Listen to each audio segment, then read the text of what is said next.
कि हमास जो बंधक हैं उन बंधकों को वापस कर दे। बंधक वापस होने चाहिए, किसी भी सिविलियन को बंधक बनाने की जरूरत नहीं है।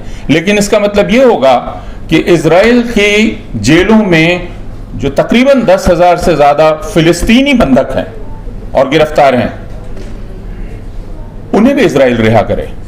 कि अल शिफा हॉस्पिटल हमास का मिलिट्री सेंटर था, जिन लेखकों को, शायरों को इजराइल ने निशाना बनाकर मारा है। तो अपूर्वानंद जी हमेशा वेलफेयर पार्टी के साथ खड़े रहे हैं। मैं गुजारिश करूंगा अपूर्वानंद जी से कि आप अपने ख्यालात का इज़हार करें। मिस्टर अपूर्वानंद जी।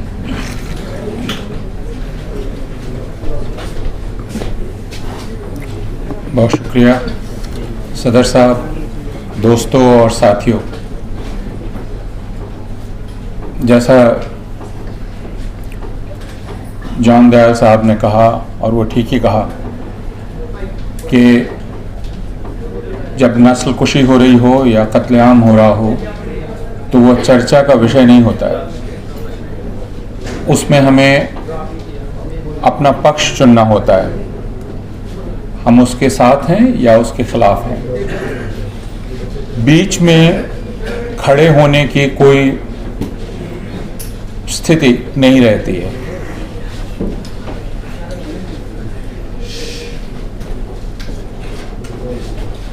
आप यह नहीं कह सकते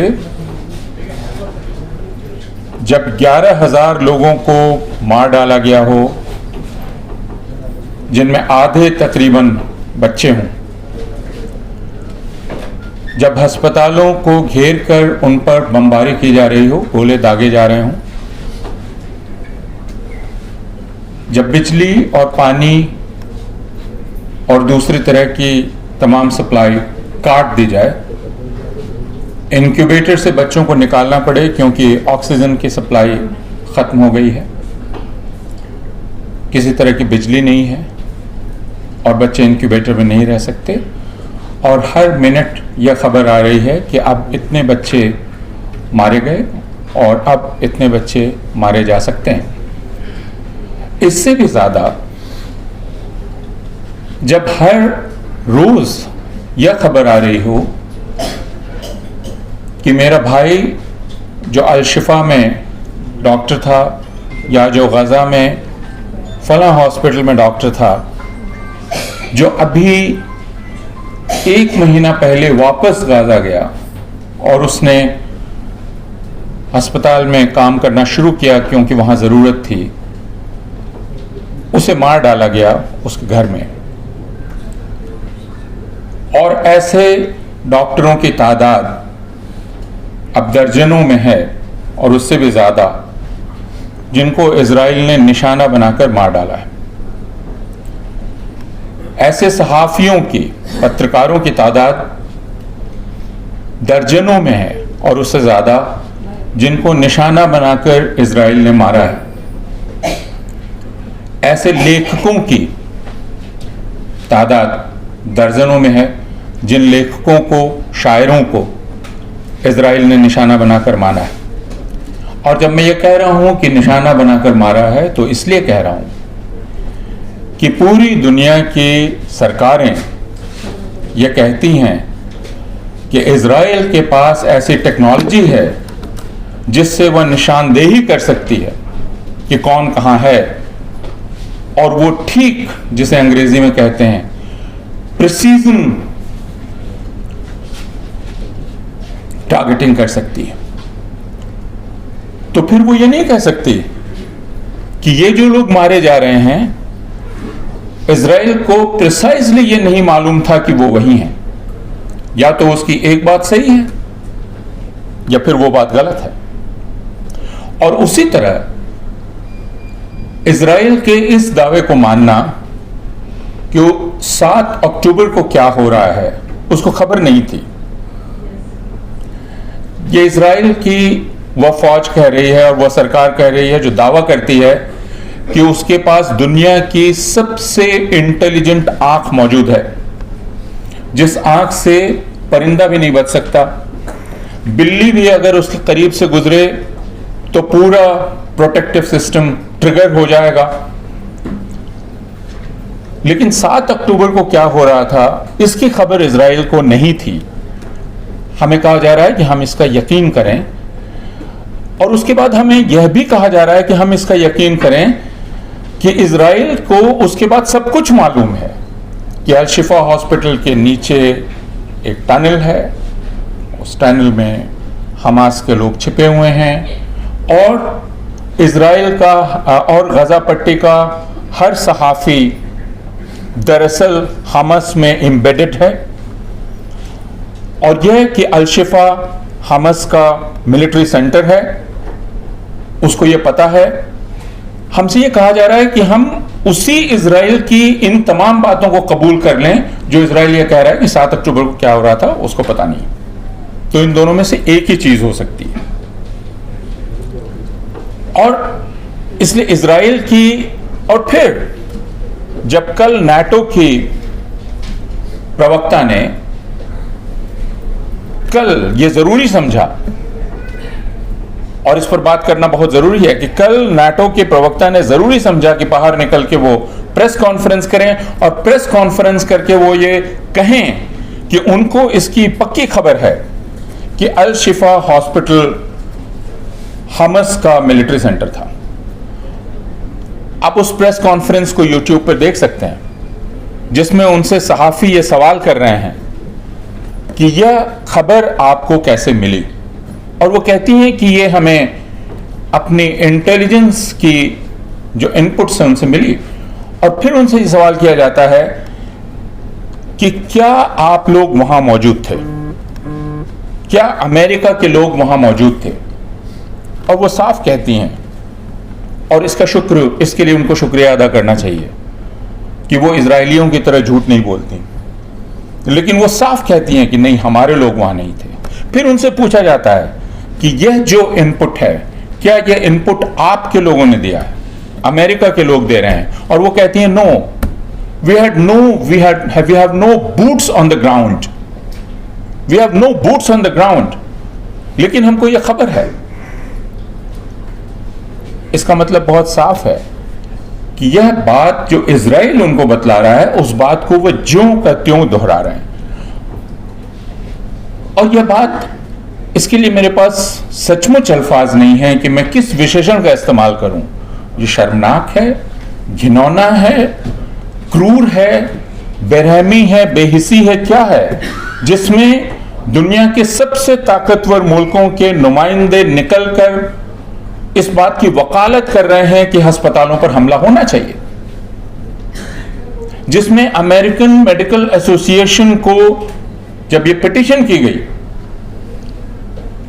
कि आप ये दरख्वास्त करें कि हॉस्पिटल पर हमला ना हो, तो अमेरिकन मेडिकल एसोसिएशन ने ऐसी दरख्वास्त, ऐसे पिटीशन करने से इनकार कर दिया। इससे ज्यादा शर्मनाक क्या हो सकता है कि डॉक्टर ये कहने से इनकार कर दें कि अस्पतालों पर हमला नहीं होना चाहिए, फिर उन्होंने जो कसम खाई थी उस कसम का क्या। जर्मनी के मुखिया हों, इंग्लैंड के हों या अमेरिका के हों, वो अब खुलेआम कह रहे हैं कि इजराइल जो कर रहा है वो बिल्कुल ठीक है। कल अमेरिका में इजराइल के पक्ष में एक रैली की गई। मैं इजराइल के पक्ष में कह रहा हूं क्योंकि उस रैली का नाम भी था रैली फॉर इजराइल, लेकिन वो इजराइल की सरकार जो अभी कर रही है उसके पक्ष में की गई थी। और उसमें अमेरिकन सीनेट के जो स्पीकर हैं, चीफ हैं, वे खड़े होकर कह रहे हैं कि calls for cease fire are outrageous. जंग बंदी की मांग कब से आउटरीजियस हो गई? कब से यह बात आउटरीजियस हो गई कि हम कहें कि जंग नहीं होनी चाहिए, जंग रुकनी चाहिए, मौतें नहीं होनी चाहिए, कत्ल नहीं होने चाहिए। और जब उनसे कहा जाता है कि सीज फायर का मतलब है कि दोनों तरफ से सीज फायर, तो वो कहते हैं कि नहीं, शर्त यह होनी चाहिए कि हमास जो बंधक हैं उन बंधकों को वापस कर दे। बंधक वापस होने चाहिए, किसी भी सिविलियन को बंधक बनाने की जरूरत नहीं है, लेकिन इसका मतलब यह होगा कि इजराइल की जेलों में जो तकरीबन 10,000 से ज्यादा फिलिस्तीनी बंधक हैं और गिरफ्तार हैं, उन्हें भी इजराइल रिहा करे और फौरन रिहा करे। और वे 7 अक्टूबर के पहले गिरफ्तार हुए हैं, उनमें से हजारों लोग। हमें यह समझाने की कोशिश की जा रही है कि यह सब कुछ दरअसल हमास के चलते हो रहा है। इजराइल बार बार कह रहा है कि गाजा पट्टी में जो भी मौतें हो रही हैं उनकी पूरी जिम्मेदारी हमास की है, क्योंकि हमास ने जबरदस्ती लोगों को गाजा पट्टी में रोका हुआ है। बेचारा इजराइल वह दुनिया की सबसे सभ्य सेनाओं में से एक है। इजराइल का कहना यह है कि हम लोगों को पहले फोन करते हैं, लोगों को मैसेज भेजते हैं और कहते हैं कि वह हट जाएं, अब हम हमला करने वाले हैं। हम इसके पूरा एहतियात बरतते हैं कि हमारे हमले के सामने कोई सिविलियन ना आए। लेकिन दिक्कत यह है कि गाजा पट्टी में सिविलियन और हमास के बीच में फर्क करना बड़ा मुश्किल है। यहां तक कहा जा रहा है, जो आपने देखा कि इजराइल के राष्ट्रपति ने टेलीविजन पर बाकायदा माइन काम्फ की कॉपी लेकर कहा कि ये हिटलर की जो ऑटोबायोग्राफी है, यह आत्मकथा बच्चों के कमरे से बरामद हुई है। इसका मतलब ये कि बच्चों के कमरे से हिटलर की आत्मकथा बरामद हुई। इसका मतलब क्या? इसका मतलब कि वो लेजिटिमेट टारगेट है। आप जो आलोचना कर रहे हैं, और इसके साथ इजराइल के जो मंत्री हैं, इजराइल के नेता हैं, वे कह रहे हैं कि गाजा में कोई भी निर्दोष नहीं है। यह कहना कि गाजा के लोग इनोसेंट हैं, गाजा में कोई भी सिविलियन इनोसेंट नहीं है, क्योंकि इजराइल के मंत्रियों ने कहा कि हर वह व्यक्ति हमारा टारगेट है जो हमास में है, जो एक्टिवली पार्टिसिपेट कर रहा है, जो उसको लेकर खुशी मना रहा है, जो मिठाई बांट रहा है। हर कोई टारगेट है। और यह कहा जा रहा है कि इसलिए बच्चे लेजिटिमेट टारगेट हैं क्योंकि गाजा पट्टी में और वेस्ट बैंक में फिलिस्तीनी बच्चों को शुरू से यहूदियों से नफरत करना सिखाया जाता है। नेतन्याहू बार बार यह बयान दे रहे हैं, और यह बयान यूरोप की तरफ और अमेरिका के लोगों को सुनाने के लिए हैं, जिनमें वे कह रहे हैं कि यह लड़ाई दरअसल हम अपने लिए नहीं लड़ रहे हैं, यह लड़ाई हम आपके लिए लड़ रहे हैं, हम यूरोप के लिए लड़ रहे हैं, क्योंकि ये लोग, ये जो बर्बर फिलिस्तीनी हैं, ये बर्बर फिलिस्तीनी पहले हमें खत्म करेंगे। ये हमें छोटा शैतान कहते हैं और आपको बड़ा शैतान कहते हैं, और फिर वो आपकी तरफ आएंगे। तो हम जो ये जंग कर रहे हैं, ये जंग हम, और उन्होंने कहा कि this is a war between good and evil, good and bad. Europe के लोगों को वो समझाने की कोशिश कर रहे हैं कि ये उनकी तरफ से जंग चल रही है। और इसलिए जब फ्रांस के मैक्रोन ने कहा कि यह बर्दाश्त के बाहर हो रहा है, तो नेतन्याहू ने उनको भी चेतावनी दी। नेतन्याहू के आप हर बयान को सुनिए जिसमें धमकी है, और वह धमकी यूरोप के लीडर्स को है और उन तमाम लोगों को दी जा रही है जो ये कहने की हिम्मत जुटा पा रहा है कि सीज फायर होना चाहिए, उसको नेतन्याहू धमकी दे रहे हैं। लेकिन अब यह बात भी बहुत साफ है, और यह हमें कहना चाहिए कि यह जंग दरअसल, इस जंग में अमेरिका शामिल है। अगर यह जंग है तो इस हमले में अमेरिका शामिल है। अमेरिका अगर इस वक्त लगातार हथियार भेज रहा है, लगातार पैसे भेज रहा है, और यह अमेरिका एक्सेप्शनल तरीके से करता है, जो इस बार उसने किया है कि वो कोई भी शर्त नहीं लगाएगा कि आप इस पैसे का और ये जो हम आपको मदद कर रहे हैं, इस मदद का कैसे इस्तेमाल करेंगे, इस पर अमेरिका कोई शर्त नहीं लगाएगा। यानी इजराइल उसका जैसे चाहे इस्तेमाल कर सकता है फिलिस्तीनियों के खिलाफ। मसला कभी भी हमास नहीं था। यह कहा जा रहा है कि हमास को जड़ से उखाड़े बिना बात बनने वाली नहीं है, लेकिन मसला हमास नहीं है। और यह इससे साफ है कि वेस्ट बैंक में तो हमास नहीं है, वेस्ट बैंक में तो अमेरिका और इजराइल और यूरोप की पसंदीदा सरकार है। फिर वेस्ट बैंक में क्यों लगातार फिलिस्तीनियों पर हमला हो रहा है? क्यों वेस्ट बैंक में उनको गिरफ्तार किया जा रहा है और उनको मारा जा रहा है? क्यों वेस्ट बैंक में कल आपने देखा होगा कि इजराइल के टैंक ने वेस्ट बैंक का वह स्मारक ढा दिया जो यासिर अराफात का स्मारक था? वहां कौन सा हमास है? इससे बात बहुत साफ है। और यह बात इजराइल के कृषि मंत्री ने कही, इजराइल के राष्ट्रपति ने कही, इजराइल के संस्कृति मंत्री ने कही, हेरिटेज मिनिस्टर ने, कि हमारा इरादा गाजा को पूरी तरह साफ कर देने का है, हमारा इरादा गाजा को डीपॉपुलेट करने का है। वो अब ये कह रहे हैं कि अगर अरब के मुल्कों की इतनी ही हमदर्दी है फिलिस्तीनियों के साथ, तो वो अपने यहां क्यों नहीं ले लेते हैं? और ये भी सलाह दे रहे हैं संख्या बतलाकर कि इतने को बांट लीजिए आपस में। ये दबाव भी डाल रहे हैं कि सिनाई में इन सबको भेज दिया जाए और वहां टेंट सिटी लगा दी जाए और उसके बाद हम गाजा को रीमॉडल करेंगे। उनके पास नक्शा मौजूद है कि गाजा को वह कैसे रीमॉडल करेंगे। वेस्ट बैंक में लगातार सेटलर्स अपनी प्रेजेंस बढ़ा रहे हैं और उनके पीछे आईडीएफ है। आप वीडियो देख सकते हैं और वो वीडियो बनाने में भी ज़ायनिस्ट को कोई शर्म नहीं है, जिस वीडियो में वे कहते हैं कि हाँ मैं तुम्हारा घर लेने आया हूं और अगर मैं तुम्हारा घर लूंगा और अगर मुझे नहीं मिलेगा तो कोई और तुम्हारा घर ले लेगा। ये सब कुछ इतनी ढिठाई से इस तरह सबके सामने हो रहा है। और क्यों पूरी दुनिया खामोश है? क्योंकि पूरी दुनिया कहती है कि इन बेचारों के साथ बहुत बुरा हुआ था, हिटलर ने बहुत बुरा किया था।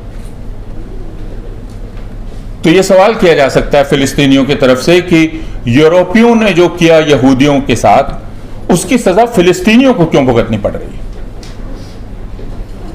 यूरोपियों ने सारे यहूदियों को जहाज में भरकर क्यों फिलिस्तीन की तरफ धकेल दिया?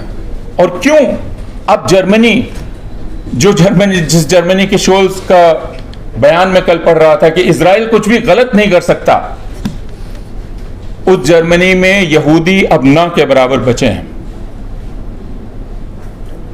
और जर्मनी अपनी गिल्ट को बचाना चाहता है और दूसरे अपनी नफरत को भी छिपाना चाहता है, जो नफरत मुसलमानों के खिलाफ है। क्योंकि यहूदी तो अब वहां नहीं दिखते, लेकिन मुसलमान दिखते हैं। और इसलिए इस बहाने जो मुसलमान विरोधी नफरत है, वह नफरत भी जाहिर हो रही है और ये पूरी दुनिया में जाहिर हो रही है। और पूरी दुनिया में जो सबसे ताकतवर लोग हैं, वो इस दुनिया के सबसे कमजोर लोगों के खिलाफ खड़े हैं। और ये एक ऐसा मंजर है जो हम सब लोग देख रहे हैं टेलीविजन पर और बाकी तमाम जगहों पर। Washington post, New York times, America के टेलीविजन चैनल्स, बीबीसी और तमाम बड़े चैनल्स, ये तमाम अखबारात और चैनल्स खुले आम इजराइल का साथ दे रहे हैं, इजराइल के इस हमले का साथ दे रहे हैं। और ये एक ऐसा मौका है जिसमें हमारा भरोसा उन तमाम इदारों से उठ गया जिन इदारों के पास हम कभी दरख्वास्त लेकर जाते थे कि दुनिया के इस हिस्से में ह्यूमन राइट्स वायलेशन हो रहा है, हम आपके पास आए। हम नहीं जा सकते। यूरोपियन यूनियन, अमेरिका के सेनेटर्स, न्यूयॉर्क टाइम्स। अब न्यूयॉर्क टाइम्स में छपे किसी भी आर्टिकल की ऑथेंटिसिटी मेरे सामने क्या है?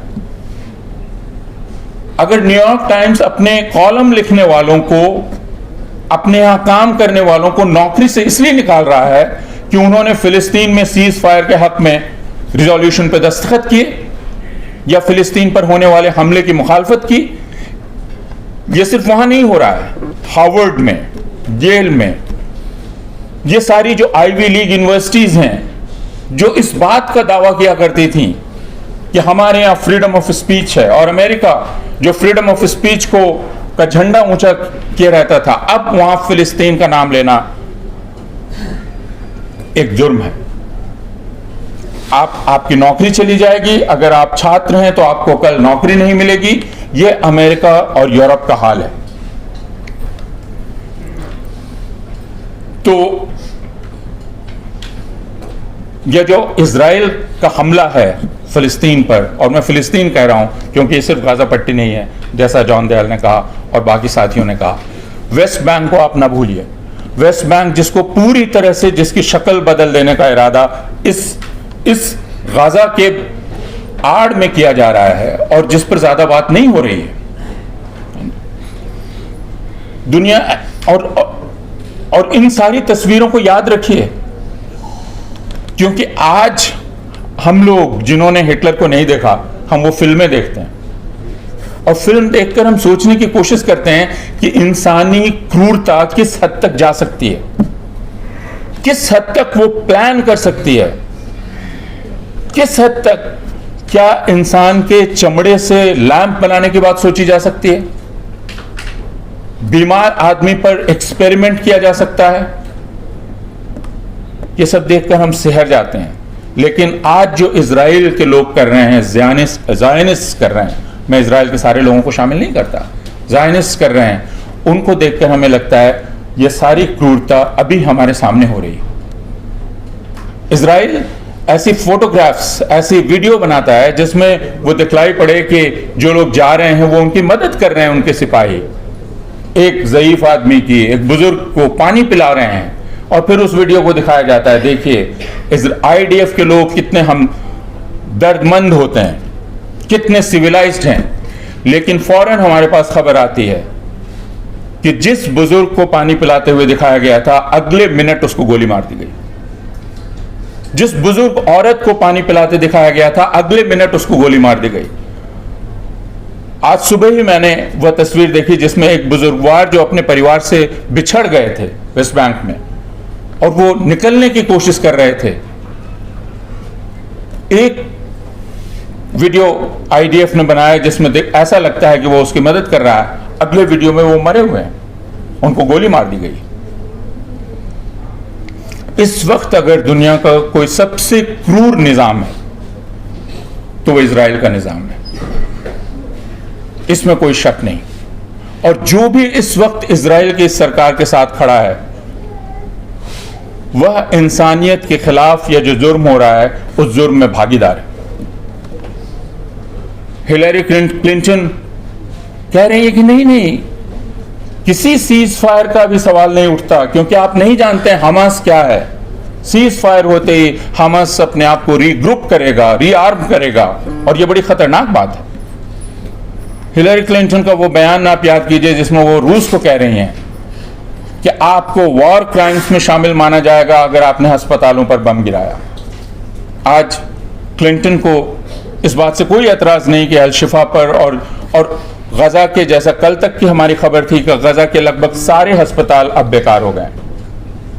परसों तक की खबर यह थी कि 35 में 18, परसों या 3 दिन पहले, कि 35 में 18 अस्पतालों ने काम करना बंद कर दिया है। कल अल-शिफा में सामूहिक कब्र बनाई गई जिसमें सैकड़ों बच्चों और औरतों को दफन किया गया।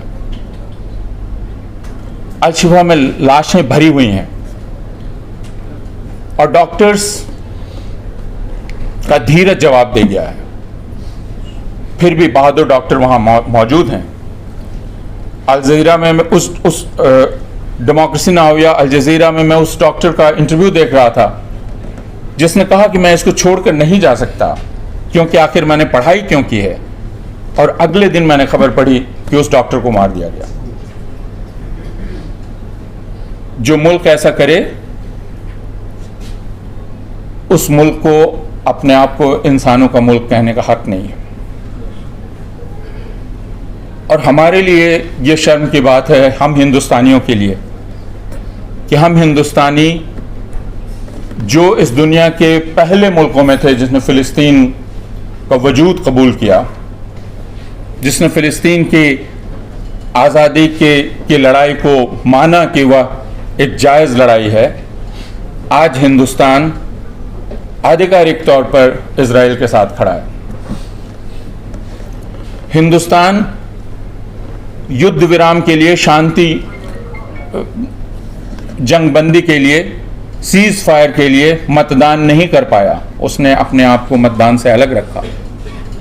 हम सबको मिलिट्री इंडस्ट्रियल कॉम्प्लेक्स और बाकी तमाम चीज़ों का पता है, और उसके बारे में यहाँ बात करने की ज़रूरत मैं महसूस नहीं करता।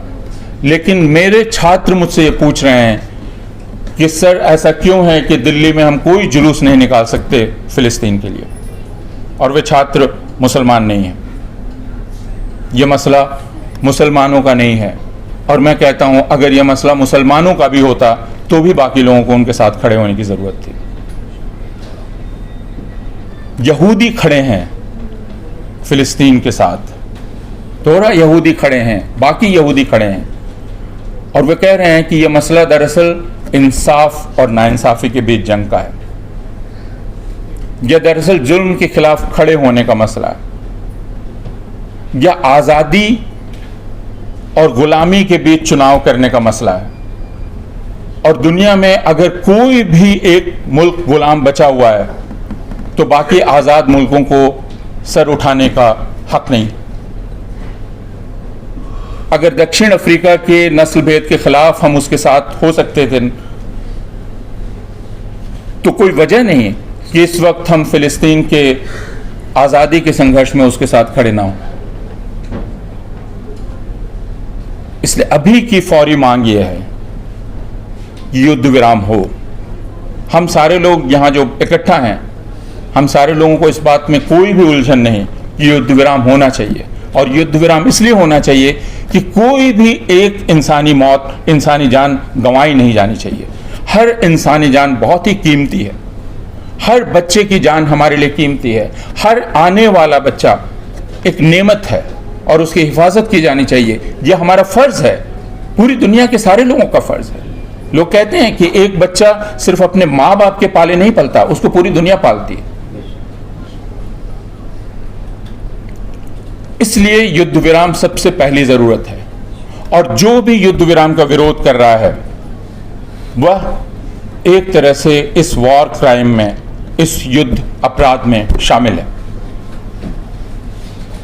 तो हम सब अभी फ़िलिस्तीन के अवाम के साथ हैं, हम युद्ध विराम के पक्ष में हैं, और हम ये उम्मीद करते हैं कि हिंदुस्तान में जो जमहूरियत पसंद लोग हैं और जो इंसान दोस्त लोग हैं, वे सारे लोग ये हिम्मत कर पाएंगे कि निकल कर बाहर इस बात को खुले गले से कह सकें कि हम फ़िलिस्तीन की जनता की इज़्ज़त के साथ सर उठा के खड़े रहने के हक़ के साथ खड़े हैं, और हिंदुस्तान को भी उन मुल्कों की कतार में शामिल होना चाहिए जो मुल्क अभी फ़िलिस्तीन के साथ खड़े हैं। इतिहास फैसला करता है और इतिहास फैसला करेगा, लेकिन हम इतिहास के भरोसे अपने आप को नहीं छोड़ सकते, हमें भी फैसला करना होगा। और इस तरह हम भी अपने आप को आईने में देखकर नज़र उठा पाएंगे कि नहीं, सवाल इसका भी है। तो इस वक्त चर्चा का वक्त नहीं है, इस वक्त युद्ध विराम की मांग करने का वक्त है और उसके आगे बढ़ने का वक्त है। बहुत शुक्रिया।